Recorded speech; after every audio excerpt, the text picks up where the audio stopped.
really made me have to unpack what she was saying. And her post said, the silence is not the absence of noise.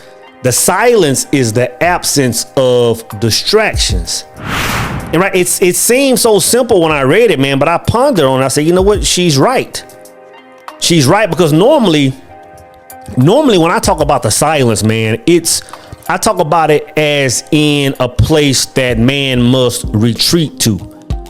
Even when I talk about myself, I talk about retreating to my favorite chair, so I can go into that sacred space. A lot of times I'll try to distance myself from this current reality and go hiking, or take me a little mini road trip, or take me something. In other words, I'm retreating to this place, right?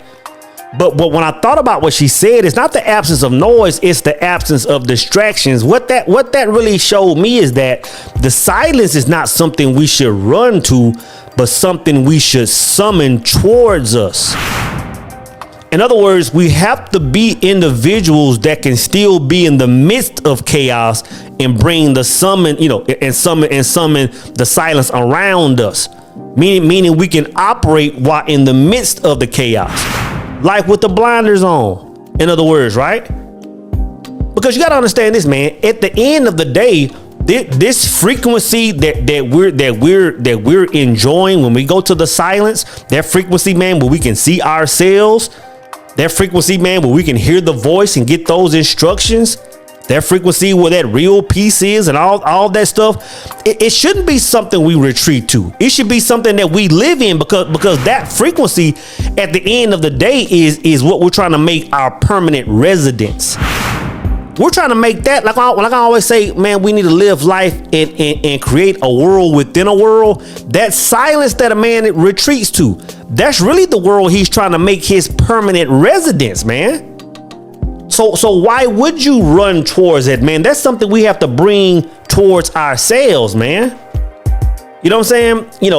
That solitude. And when I say solitude, when I talk about silence, or bringing that bubble around ourselves, I think a man's ultimate goal is to create that world within a world, right? And create that world where only his desires matter, where he's not competing with anybody else, where he's not trying to keep up with the Joneses, where he's not doing things because somebody else is doing it. It's his own bubble. Because when a man steps outside of that element, that's when life starts to change. Because every man creates a world within himself, but a lot of men don't understand it. But when he steps outside of that and starts comparing his world to someone else's world, when he starts craving the peace that's someone else's peace, or he's desiring the things that someone else desiring instead of just living under his own jurisdiction and being the best version of himself, man, that's when a lot of problems start coming, man. But I just like that the sister really pointed that out, man, that it's not a place we retreat to, man. It's something that we summon, brothers.